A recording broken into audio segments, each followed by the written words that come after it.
Simon, you did a lot of study about the Victorian England period. When was that, by the way? When was it? 1837 to 1901. Okay, so in that period of time, what was life like if you were poor? Say, for instance, in the healthcare system. Sure. It was quite a mixed picture, depended where you lived. But one of the striking features of the 19th century is that in the early period at least, standards of living were lower than they had been 100 years earlier. And that's quite staggering if you think of technological change at that time. And actually the technological change was part of the problem because the society was becoming more industrialized and people were flocking to the cities for jobs, and they were often living in cramped, squalid conditions, and diseases were rife in that kind of environment. So if you spread people out in farms and cottages, etc., it wasn't so bad, but you put them all in the one place, you get bad health outcomes. Absolutely, and also because so many people are moving in at quite fast pace, there were lots of quick house building and not necessarily of the best standards. So you could have drafty housing, and you've got to bear in mind you've got smoky conditions and not very good hygiene. So yes, very good for spreading disease, unfortunately. What sort of disease?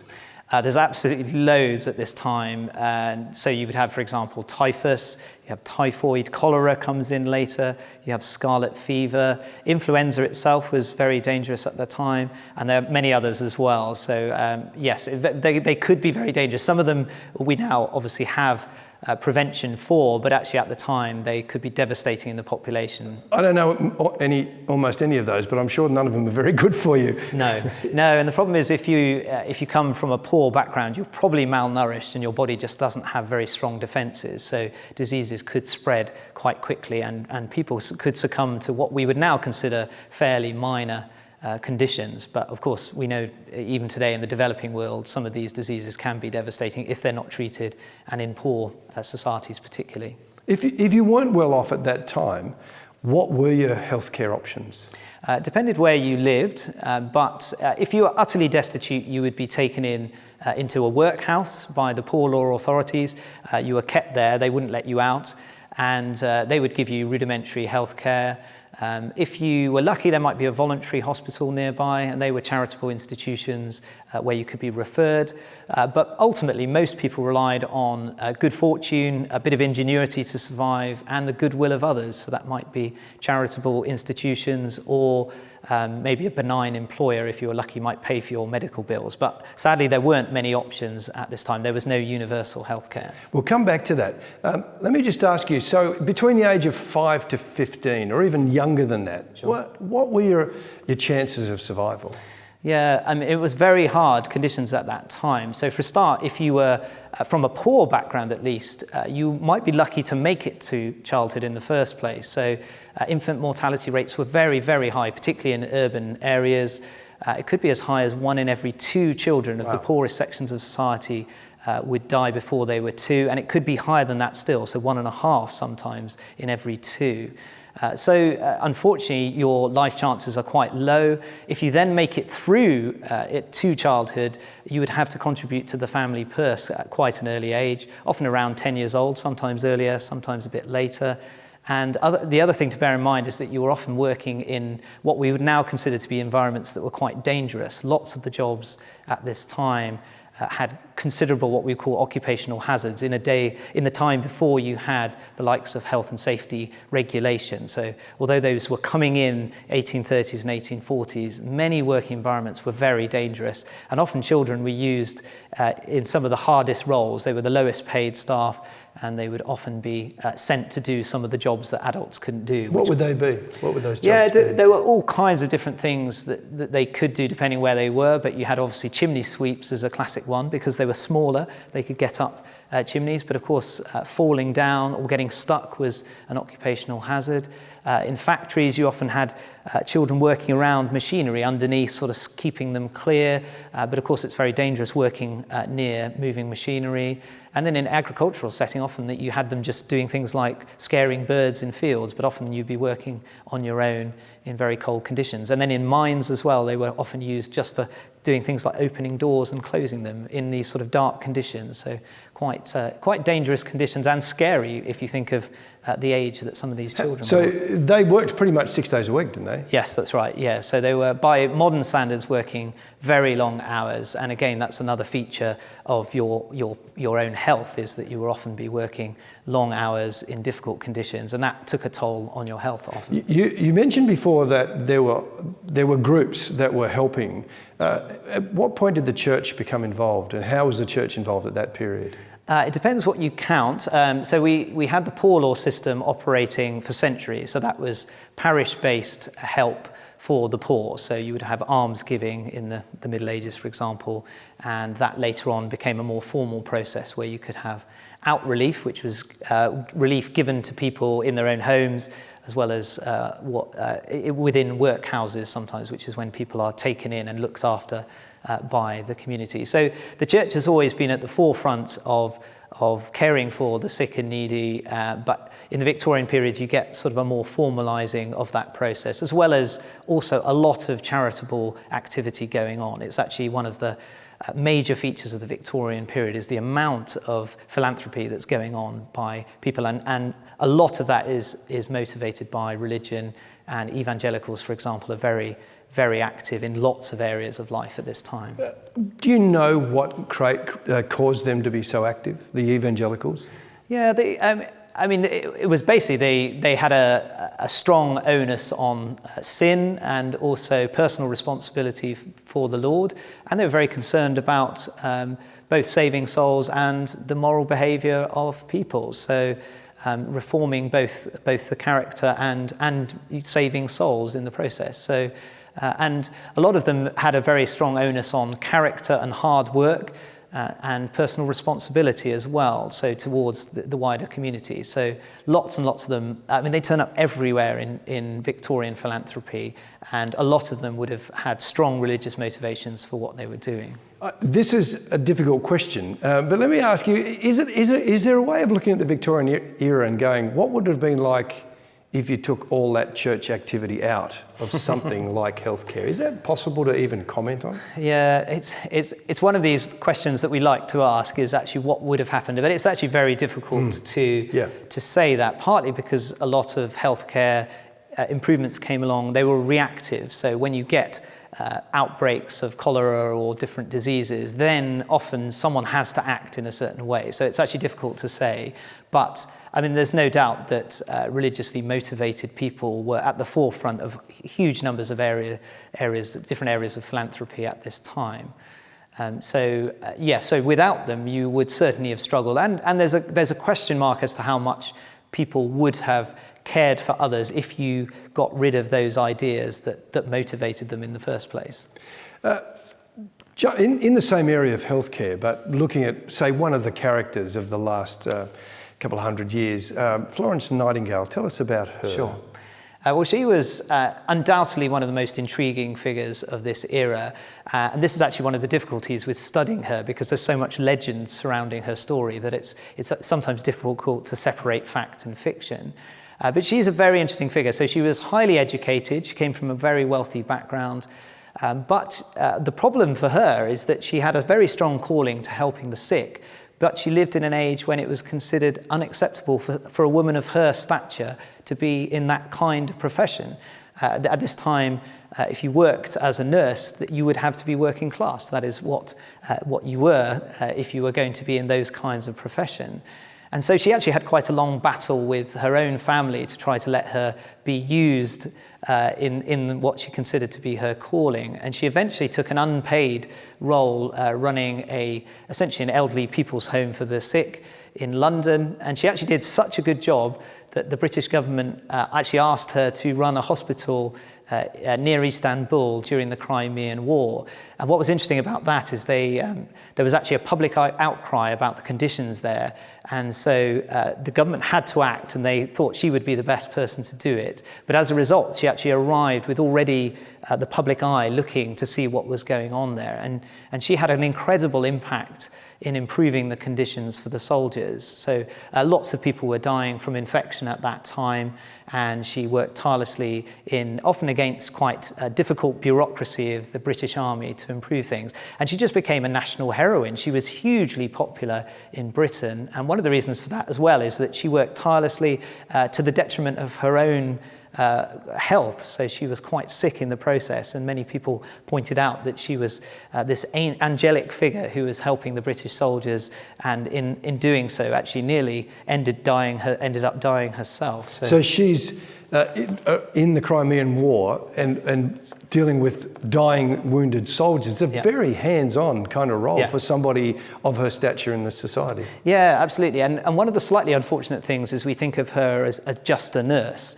And actually, she was running the whole hospital, and she was in charge of the sort of purveying department of trying to get lots of different items for her hospital. One thing she worked on is she got a boiler installed to clean people's clothes so that the soldiers could have clean clothes, as many of them were literally in the same outfits that they had fought in. And of course, that was not good for infection if you're wounded.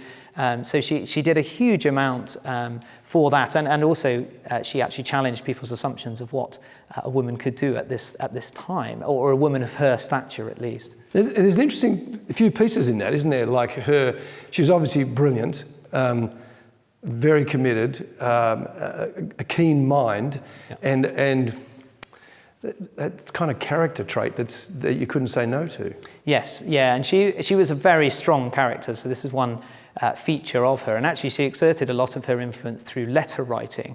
So the second part of her life, a lot of it was when she was quite ill and wasn't able to take as an active part as she might want to have done. But she wrote huge numbers of letters encouraging people, and people were also referring their questions to her. One of the unusual things about her legacy is she's often associated with the professionalisation of the nursing profession, because she helped found, for example, a college of nursing. But actually the colleges weren't that successful in her own lifetime. They had all kinds of problems with them. But actually her real impact, historians believe, is that she had a huge impact in improving public health in lots of different ways, and some of them quite unusual ways. So she of course had an impact in nursing. She wrote a best-selling nursing book. She was also a very important reference point for advice on disease prevention, sanitation and hygiene. But she did some more unusual things as well. She advised on the design of hospitals, and she also was a pioneer in a lot of statistical analysis for healthcare, the likes of which we take for granted today, but actually she used those to argue her case for different approaches to helping others. So very, very important innovations, and slightly different from the sort of image we might have of her of just being involved with nursing. She actually did a lot more. It's not just like a warm-hearted person that turned up and it was lovely to people in need. Yes. Where was the faith element to her motivation? Yeah, fortunately, actually, she was very clear about what her motivation was, and she essentially said that she felt that God had called her to ministry. She said this very explicitly. Of course, she was a very well-educated person, so there were lots of different influences on her, including some Christian authors. She also got to visit various different healthcare providers at the time, including some religious orders, and that informed her as well. But essentially, she said that she considered charitable acts to be the cornerstone of the Christian faith, and she actually considered this kind of service to be the purest form of devotion that you could do. So she was very clear that this was exactly what her faith was leading her to, and she came from more of a tradition of deed rather than creed. So she wasn't so interested in some of the theological arguments, but was very insistent that she acted out her faith in a way that impacted people and helped others. So motivated by faith, with her experience and her character, essentially revolutionised the medical world in a way. Yes, yeah. The thing you've got to bear in mind is she was one of the most famous people of her era. So she had all this kind of wider impact. But one of the slightly unfortunate things with history is you can't really measure the impact someone like that has. She was just hugely popular amongst the British public, and she undoubtedly inspired thousands of people to do similar acts of caring in smaller ways in Britain. But sadly, you can't really trace it all to her life directly, because we don't know exactly how many people were inspired by her, other than knowing that she was this household name that was seen as being this sort of angelic lady with the lamp who just had a huge impact on society. Tell us about education. For kids in that era that came from a background that was poor, what was their education options? Again, unfortunately, very limited. There wasn't a great onus put on education for many working class families, and that's partly because they didn't necessarily see the value in it because, of course, it was all about getting a job and surviving, and times were very tough. But essentially, you start to get more provision, again, a lot of it charitable, towards educating the poor through the likes of the Sunday school movement and the ragged school movement, which was connected with the poor law. But ultimately, most education was paid for. So if you couldn't pay any money, then you weren't going to get much education at all. And of course, you couldn't afford to do that if you came from a poor background, nor would you prioritize it if you were very close to the breadline. Now, you mentioned Sunday school, because most of us grew up thinking about Sunday school as what happened on a Sunday morning at church with, religious education, etc. Yeah. But Sunday schools, when they first started, tell us about the people that kind of first started Sunday schools in the Victorian era. Yes, we think of Sunday school as being something about perhaps learning about the Bible on a Sunday, but what's unusual about it in terms of the Sunday school movement is that it actually began as a form of educating the poorest sections of society and helping them to read. So essentially it was a literacy project. And they were started by a man called Robert Raikes. He wasn't the very first person to teach children on a Sunday, but he popularized what became the Sunday school movement. And essentially, he was motivated by seeing lots and lots of poor people on the streets on a Sunday. This was a time then when about 50% of the population would have been under 18. And of course, Sunday was the only day off for many working class people. So the streets would have been teeming with young people. And of course, some of them would have been getting up to no good. And of course, you can imagine, even today, people are concerned about seeing groups of adolescent young children sort of hanging about on the streets. And so essentially, he and a clergyman got together and they decided to try to do something about this, get them doing something useful and helpful on a Sunday, which was essentially providing them with a basic education. So they initially employed 4 teachers to basically teach the young people how to read. Right. What would it look like when they turned up? Yeah, well, they were initially, they're very strict institutions, so all kinds of rules associated with them. You've got to bear in mind that actually quite a lot of the early cohort were quite unruly, but also actually educational establishments at that time were very strict. Even your normal school was. But they ran essentially from early morning to mid-afternoon, and you'd be taught in a number of different ways. The early Sunday schools actually used the Bible to teach from. So you would have actually learnt reading through the Bible, and then you would have also done things like reciting catechisms. You might have learnt through singing hymns, prayer, and of course you then went to church as well, so you gained some instruction there. And then essentially over time they developed a lot more specialised different processes for teaching. So they actually had books to teach you reading rather than just using the Bible. The Bible, incidentally, would have been the only book that a lot of people might have had in their homes. So it wasn't actually uncommon for working class children, even older children, to teach younger children how to read from the Bible at this time. And so over time they shifted their focus and Sunday schools became much broader, and then by the end of the Victorian period you had things like outings and a sort of wider curriculum being taught. So the clarity on this is that these kids are basically working 6 days a week, and this is their only opportunity for any sort of education to develop them as people. How large did it get? Yeah, well this is again what Robert Raikes was very important in doing. So after 3 years after he launched the Sunday school movement, so in 1783, he published an article in the Gloucester Journal, which was his own newspaper, essentially saying how successful his little project had been, and that was his term for running the Sunday schools. And essentially because of that, it captured a lot of attention from other people around the UK, and by the end of the decade, there were Sunday schools operating in most cities in the UK.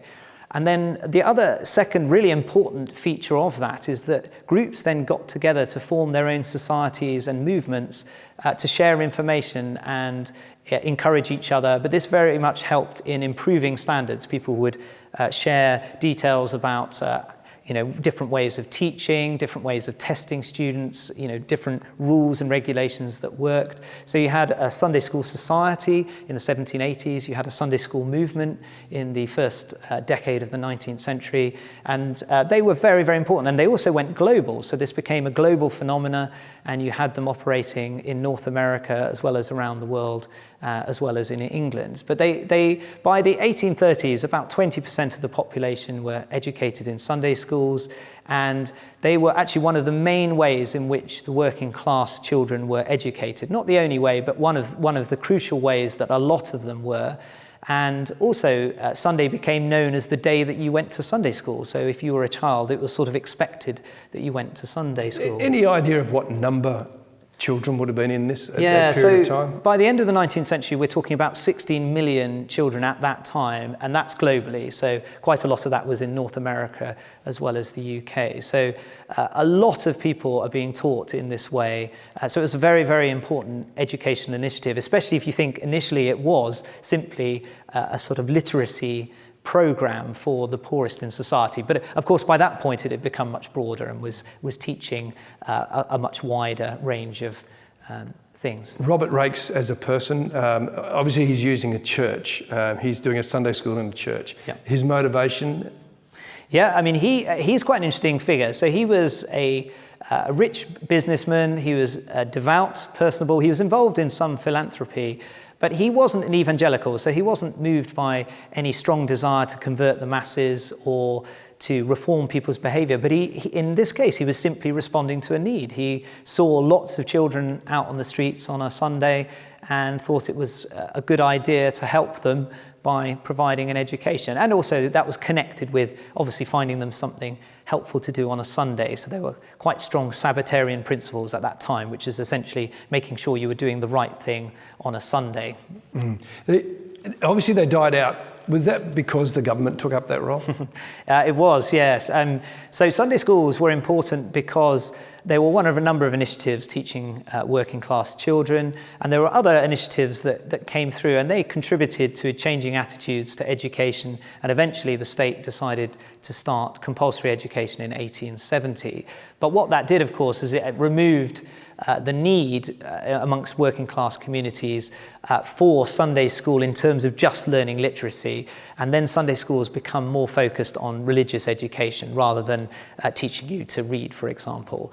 And so once that's been removed, they continued to grow and be influential, but they grew at a slower rate than the population was growing, and as a result, in other words, a smaller proportion of people were attending them, and so they slowly reduced in significance as being a sort of core way in which working class children were educated. But they were still very, very important even into the early 20th century. Well, and even today they're important, but they no longer they're not as widely used. Most working class children were sending their children to be educated in this way at a time when not many working class people were able to attend church, and that's one of the crucial features. So actually, even though the adults weren't able to, it was one of those things that was very valued, and lots of children would be sent to Sunday school on a Sunday. So Simon, this series is called Jesus the Game Changer. So for you, how do you see Jesus the Game Changer?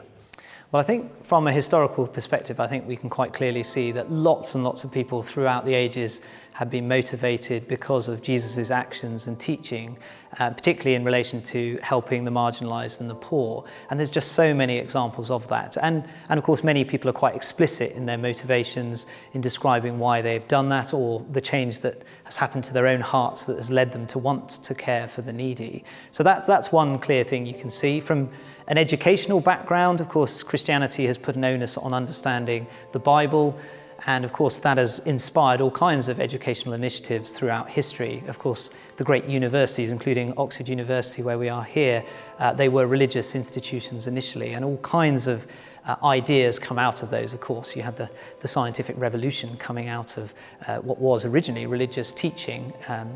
And I think it's quite important that we acknowledge some of these features, because I think many people today just don't quite understand where some of the ideas we cherish come from.